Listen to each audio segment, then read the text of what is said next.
The Birmingham underworld knew one thing for certain. Arthur Vane didn't set foot in dead places unless he was burying somebody.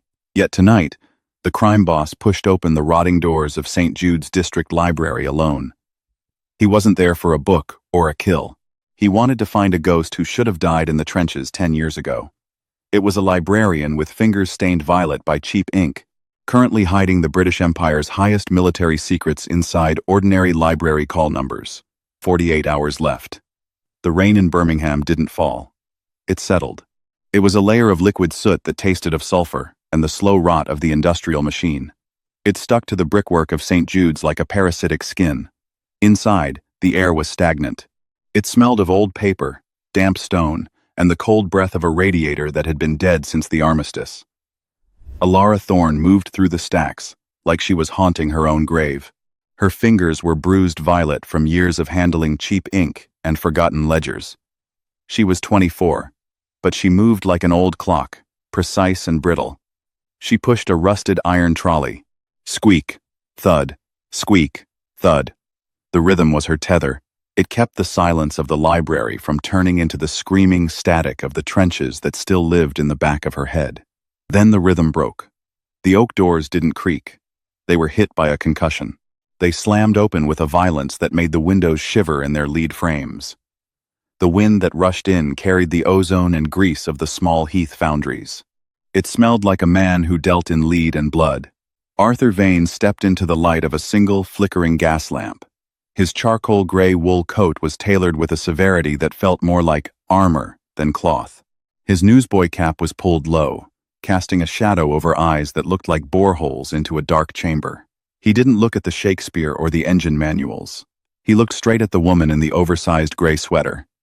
"The archives are closed," Elara said. She didn't look up. She kept marking the ledger, her pen scratching like a desperate insect. "I'm not looking for a book, Miss Thorne," Arthur said. His voice was a low vibration, the sound of a heavy engine idling in a closed garage. "I'm looking for a ghost. If this story brings you a moment of calm or warmth tonight, consider subscribing and sharing it so more people can find comfort in these stories." Elara's pen stopped.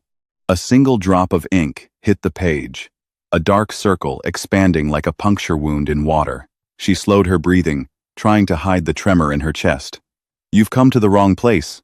There are only dead things here." Arthur walked toward her. His boots, polished to a mirror finish, echoed on the flagstones with the cadence of a firing squad. He stopped 3 feet away, a professional distance. He reached into his pocket and put an object on the scarred wooden desk.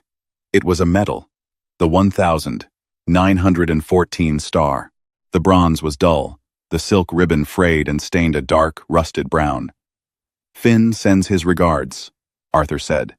The air left Elara's lungs. She stared at the medal, the last proof of her existence. She didn't touch it. Touching it would mean acknowledging she still had nerves that could feel the cold. "Finn is dead," she whispered. "He died 3 hours ago. In my arms, in a gutter in Digbeth." Arthur's jaw tightened. Before he stopped breathing, he told me about 1916, the Psalm. He told me about a girl in the Signals Corps who didn't exist on any manifest. A girl who recalculated the windage for an 1.8-pounder battery during a mustard gas attack. She saved a battalion single-handedly. Then the War Office erased her because she'd seen the top-secret telegrams. She knew why the shells were duds. She knew whose pockets the money ended up in. "Finn was a dreamer," Elara whispered. The violet ink on her fingers smudged as they shook. "He saw things that weren't there. He saw my brother, Thomas." Arthur stepped closer, his shadow swallowing her. "Thomas is in Winson Green on death row. He's been framed for the murder of a chief inspector. The police have a coded ledger, a list of names they claim is a Black Hand manifesto. I say it's a forgery written in a language only one person in this country understands. It was her cipher, the one she had invented. "I don't decode anymore," she said, her voice cracking. "I survive. There is a difference. Not tonight." Arthur's hand moved. It was a blur of practiced violence. He grabbed her wrist, not with cruelty, but with the authority of a man who owned the ground they stood on. He pulled her hand toward the medal. "Look at the blood, Elara. That's Finn's." He died protecting the secret of where you were hidden. He died so I could find you. You owe him a life. I'm here to collect." Outside, a police whistle cut through the rain. A searchlight swept across the frosted windows, a white eye searching the dark. "They're coming," Arthur said. "The men who framed my brother. They know I'm here, and they know who you are. You can stay here and join the dead in the stacks, or you can come with me and burn their world down." Elara looked at the metal, then at the man. In Arthur Vane, she saw a mirror of her own internal wasteland, a hardened shell around a core of white-hot grief. "I have 4 books that haven't been logged," she said, her voice turning cold and clinical. "I need to burn them. They contain the names of the orphans who sleep in the furnace room during the winter. If the police find them, the kids go to the workhouse. They won't survive the week." Arthur nodded. He reached into his coat and pulled out a heavy Webley revolver. He didn't point it at her. He pointed it at the oak doors. "Burn them," he said. "You have 60 seconds. Then we go to war." 46 hours left. The safe house was a basement under a dead iron foundry in Digbeth. The air was a suffocating soup of machine grease, cold ash, and the ozone of a dying generator. Above them, the clack of rain on the corrugated roof sounded like distant machine gun fire. It scraped at Elara's nerves. Arthur threw a leather-bound ledger onto a steel table. It landed with a thud that echoed off the damp concrete. "This is the manifesto," he said. Elara stood under the buzzing glare of a single bulb. She had stripped off her damp sweater. Underneath it, she wore a white cotton shirt with the sleeves rolled up. On her left forearm, a series of numbers was tattooed in faded blue ink. It was a government serial number, a mark of exclusive property. She didn't look at Arthur. She looked at the ledger. She touched the paper. Her fingers moved with a mechanical speed, scanning the alphanumeric sequences. To most people, it was gibberish. To her, it was a map of a hidden dimension. "It's a Glasgow grid cipher," she murmured, her eyes darting like a bird's. "But heavily modified. They've used a base 6 offset. This isn't a list of names. It's not a political manifesto." Arthur leaned against a rusted pillar, lighting a cigarette. The match flared, illuminating his knuckles, scarred by a decade of building an empire out of broken teeth and brass. "Then what is it?" "It's a logistics schedule," Elara said, her fingers tracing the symbols. "Shipments. Dates. Weights measured in carats. This isn't about a murder. Mr. Vane, this is a ledger for the illicit transit of industrial diamonds. These diamonds are the dark money fueling the very foundries we're standing beneath. Your brother didn't kill a policeman. He stumbled onto a state-sanctioned smuggling ring." Arthur's eyes narrowed. The smoke from his cigarette curled around his head like a ghost. "Can you prove it? Can you give me a name at the top of this chain? A name I can put a bullet through?" "The decryption key is missing," she said, slamming the book shut. The sound was like a gunshot in the hollow space. "This ledger is only half of a conversation. I need the broadcast frequency logs from the Birmingham Central Telegraph Office for the past 10 days. They use the same offset. Without them, I'm just guessing. The Central Telegraph Office is a fortress," Arthur said. "It's guarded by heavily armed military police." "Then I suggest you start thinking like a war architect," Elara shot back. She looked at him, her gaze sharp as a razor blade. "Because if I don't have those logs by dawn, your brother is a dead man, and I'm just a ghost waiting for the wind to blow me away." Arthur took a long drag of his cigarette and crushed the ember beneath his heel. 45 hours, he said. "Stay in the shadows. Don't touch the locks. My men are outside. They're not as polite as I am, and they hate ghosts. Mr. Vane?" He paused at the foot of the iron stairs, his silhouette a jagged tear in the dim light. "Why did you really come for me?" she asked. "You have the money. You could have hired a dozen of the finest mathematicians from the university." Arthur didn't turn around. His voice was a rasp, a sound that had been dragged through gravel. "Because the mathematicians work for the system," he said. "And the system wants us both turned into ash. I only trust people who have already lost everything. They have nothing left to cling to, so they don't even need to blink. They don't look away from the fire. He vanished into the dark. Elara sat at the steel table. The silence of the foundry was heavy, but for the first time in 3 years, it wasn't the silence of a grave. It was the silence of a fuse burning toward a crate of dynamite. 42 hours left. The heist at the telegraph office was a surgical excision. Arthur didn't send an army to storm the gates. He took only 3 men, a locksmith who had lost a hand in the war and replaced it with steel picks, a former Royal Engineer sapper who could hear the tumblers of a safe drop through a solid brick wall, and a brawler with a face like a crushed fender. They moved through the rain-slicked alleys behind New Street like ink bleeding through water. Arthur led them. He didn't use a gun unless he had to. He relied on a length of piano wire and the lethal weight of his own shadow. They infiltrated through a coal chute, their faces blackened with soot, holding their breath until their lungs burned. Inside the central telegraph office, the air hummed with the incessant click of 100 machines. It was the mechanical heartbeat of the empire, a pulse that never stopped. The archive vault was on the 3rd floor. The guards were relaxed, lulled by the monotony of the night shift. Arthur didn't kill them. A murder investigation would bring unwanted heat. He only wanted the records. 30 seconds, Arthur whispered as the sapper worked the lock. The door swung open with a hiss of pressurized air. Inside were the logs, ticker tape rolls, indexed by frequency and hour.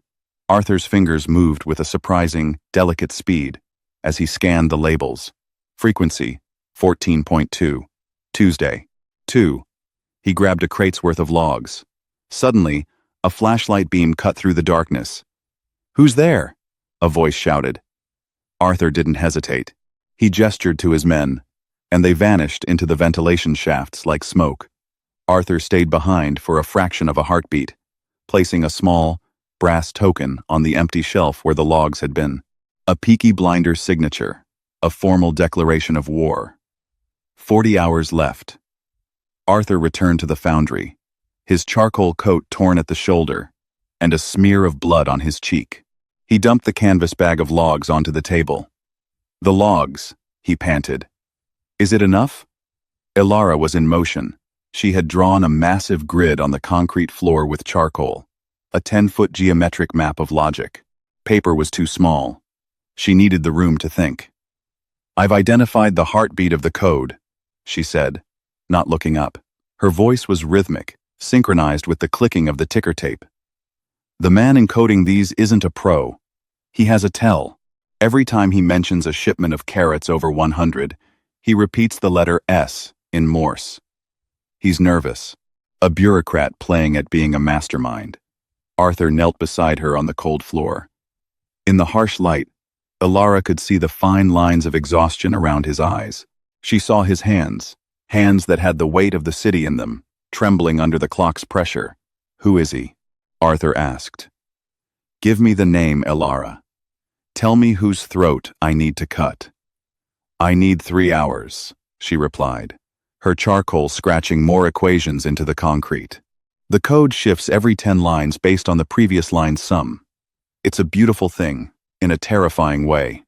It was designed to catch me." Arthur looked at the grid. "Designed to catch you. Who by?" "My commanding officer," Elara whispered, as if touching a wound. "Major Halloway. He's the one who told me I was officially dead. The one who signed the paper." Arthur's hand hovered over the charcoal lines. "Then we're not just saving Thomas anymore. We're finishing a war you started in 1916. He reached out, his thumb brushing a smudge of charcoal from her pale cheek.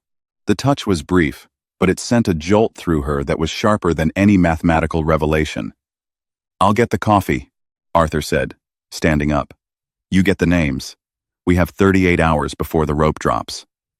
As he walked toward the stairs, Elara noticed Silas, lurking in the shadows of the catwalk. He wasn't watching the door. He was watching Arthur. His hand was resting on the grip of a knife that wasn't standard issue for the Vane gang. It looked like military steel. The fuse was burning faster than they thought. 24 hours left. The betrayal didn't arrive with a shout. It arrived with the click of a safety catch. The foundry floor was a sea of charcoal equations. Elara was on her knees, her fingertips raw and bleeding, her mind running at high speed. Silas. Arthur's voice was the sound of dry leaves over a gravestone. He didn't turn around. He stood still by the generator. Silas stood on the catwalk, his Mauser pointed at Arthur's back. "They offered me a seat at the table, Arthur," Silas said. His voice was shaking, but his grip was steady. "A clean seat. No more crawling in the mud. Just a fat pension, and a name that isn't on a wanted poster." "There is no table." "Silas," Arthur said, rotating slowly. "There is only a slaughterhouse, and you're just the next cow they're leading to the blade." The iron doors of the foundry blew inward. The sound was absolute. It shattered every window, sending glass down like lethal diamonds. Through the smoke and debris, the silhouettes of military police flooded in, their bayonets gleaming in the moonlight. "Halloway," Elara hissed. The world dissolved into the static of a battlefield. Arthur didn't reach for a gun.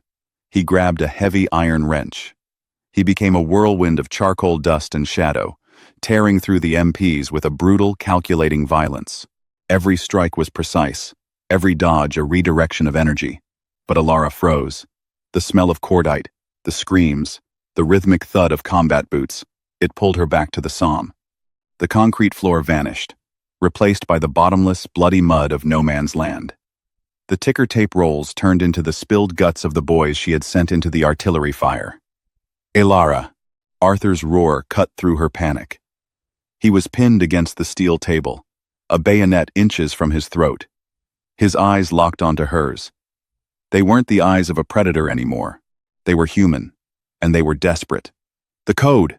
Finish the grid!" The spark found her.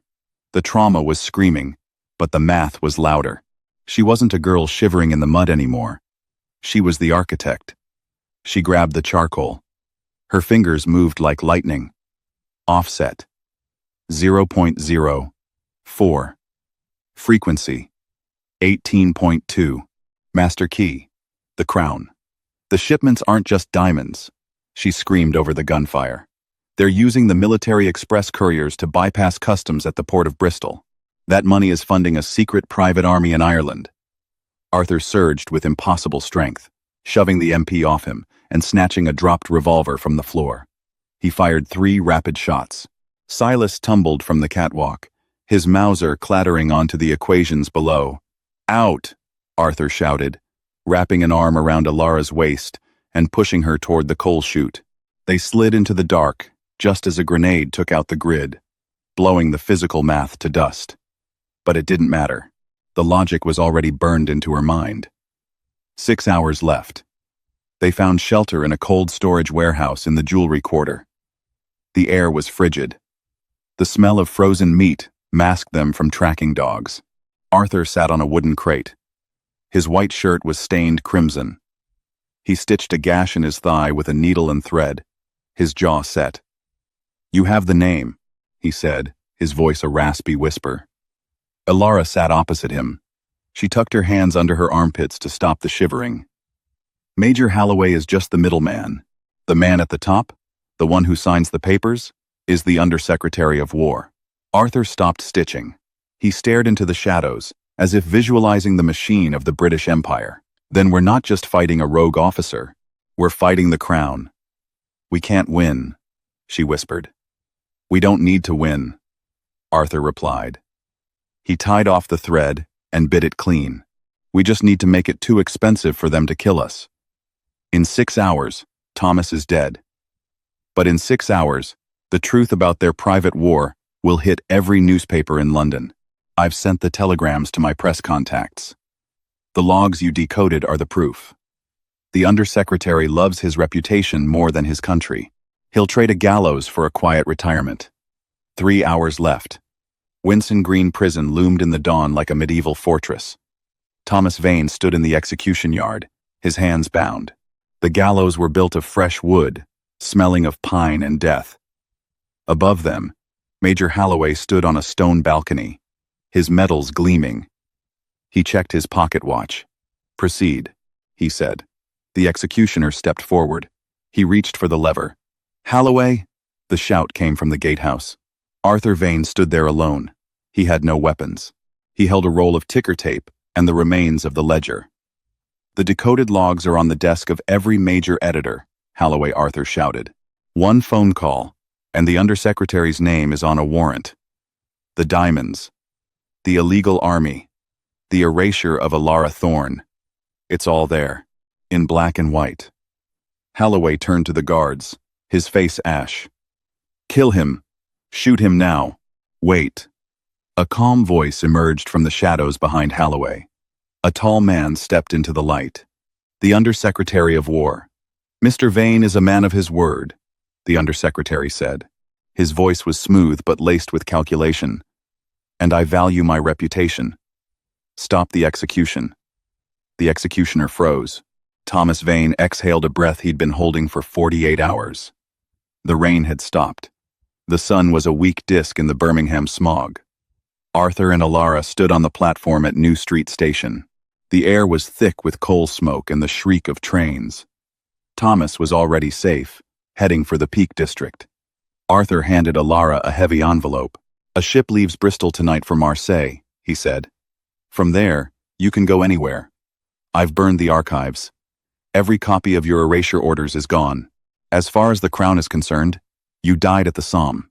You have a new identity. Sarah Page. It's a safe name."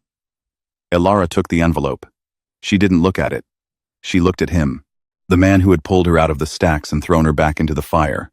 "You're not coming with me," she said. "I belong to the soot, Elara," Arthur said. He brushed her cheek one last time. This time, there was no charcoal, only skin. Someone has to make sure the Undersecretary keeps his word. Someone has to keep the razors sharp.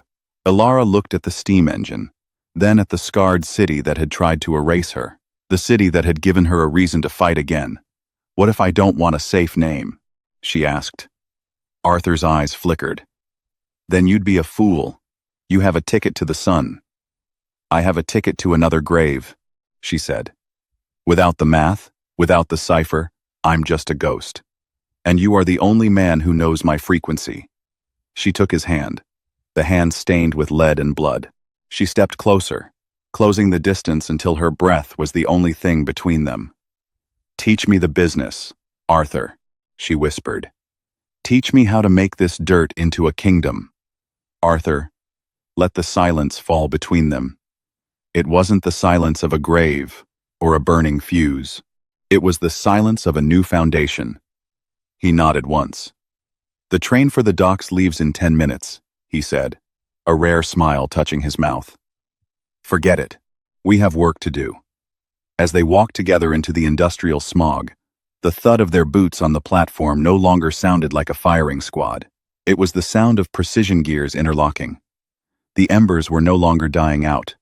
They were starting a forest fire.